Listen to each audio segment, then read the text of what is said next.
Bonjour Kali, Oh.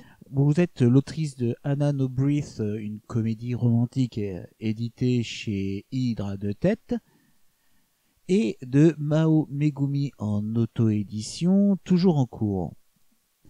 Pouvez-vous nous parler de votre parcours? Alors moi je suis dessinatrice déjà depuis toute petite et je suis tombée dans les mangas dans les années 2000, dans la grosse vague des mangas des années 2000 et ça m'a donné envie d'écrire mes propres histoires.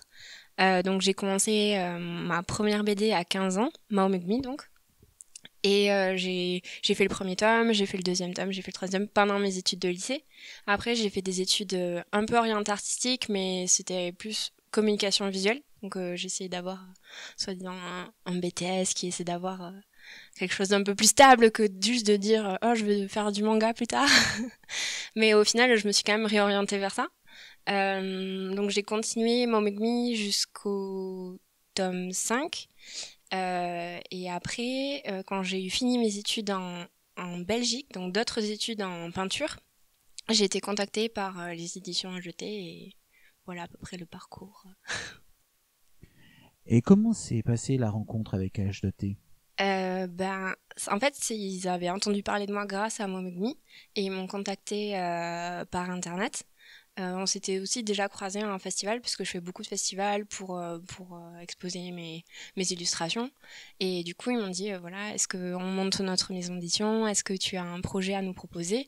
Et parmi mes projets, donc j'ai plein de projets, mais parmi mes projets, j'avais ce petit projet, Anna Breath, qui était un projet assez court et sur lequel j'avais déjà travaillé, j'avais déjà écrit une première version des 3 premiers chapitres, ce qui faisait que je maîtrisais très bien mes personnages, je maîtrisais déjà l'univers, je savais ce que je voulais raconter en entier sur la série. Et donc je me suis dit, bah, je vais essayer de proposer ça, et voilà, c'est comme ça que s'est fait le premier contact. D'accord. Et Hannah No Breath parle de la recherche de soi, notamment pour Gwen. Est-ce un sujet important pour vous? Ça fait partie des sujets qui me tiennent à cœur, parce que je trouve qu'il y a beaucoup de choses à en dire.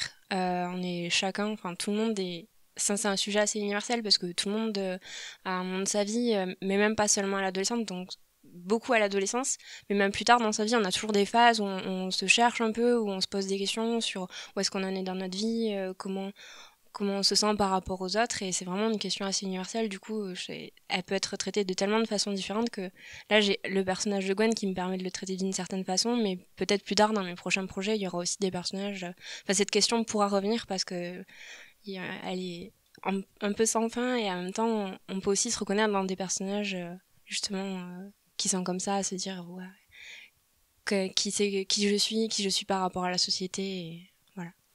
Et du coup, quels sont les autres projets importants pour Hannah No Breath?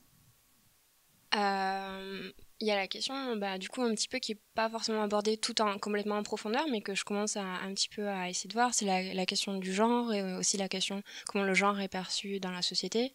Et après, puis voilà, après il y a aussi enfin, c'est pas vraiment un sujet, mais aussi d'aborder un peu la thématique de tous les jours de façon légère et amusante. Ça, c'est aussi, enfin, c'est pas vraiment un sujet en soi, mais c'est une façon de raconter que j'aime bien. Donc, D'accord. Et pourquoi avoir choisi le format du manga? oui, parce que j'aime les mangas, c'est sûr, mais c'est aussi parce que le format manga, enfin, je trouve que ça permet d'avoir une narration qui est sur la durée, de passer plus de temps à essayer de mettre en place les émotions des personnages et tout ça. Et c'est vrai que le manga, c'est un format qui est bien adapté pour ça. Hannah No Breath ne fait que 2 tomes. Était-ce une volonté de votre part? Oui, complètement, parce que ma première série, ça a été une série longue. Et enfin, pour moi, c'est un peu, pas une erreur, mais c'est compliqué de commencer par une série longue parce qu'au début, ben, on progresse beaucoup, on évolue beaucoup, surtout quand on commence une série assez jeune. Et du coup, quand là, c'était une nouvelle expérience de travailler avec un éditeur, c'était tout nouveau. Donc je me suis dit, je vais pas partir sur une longue série, je préfère partir sur une petite série. Comme ça, tout ce que je vais apprendre, ça va se faire, et ce que j'aurai appris, je le mettrai après en pratique. On le met toujours en pratique tout le long, mais je pourrais le mettre en pratique aussi sur une nouvelle série. Et comme ça, c'était un peu un mini challenge. Comme ça, je me disais, il y a 2 tomes, ça va le faire. J'ai déjà fait des tomes avant, donc je savais que je pouvais y arriver. Et ça me permettait d'avoir une première expérience avec aussi un peu d'assurance sur ça. D'accord.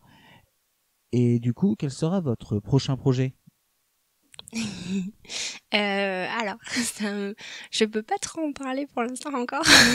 C'est encore un peu mystérieux, mais donc ce sera un projet en 4 tomes déjà. Et pas du tout dans le même genre que Conan Vrasny, que Mao Megumi en fait. Mais pour l'instant, je peux pas trop en dire plus. Ok. Et du coup, notre question finale, quel est votre dessin animé préféré?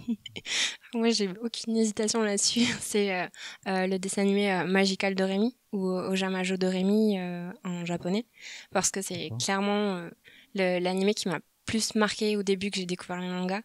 Et en fait, j'adore le character designer qui travaille dessus, donc je continue à suivre tous ses travaux et voilà, je reste un peu dans l'ambiance Magical Doremi. Donc c'est aussi le character designer pardon, qui travaille par exemple sur My Hero Academia. Donc c'est cool parce que comme j'aime My Hero Academia, c'est aussi tu mixes les deux, c'est super. Eh bien, je vous remercie pour cette interview Merci à vous. et je vous dis à très bientôt pour une nouvelle interview sur Radio Anime. Matane.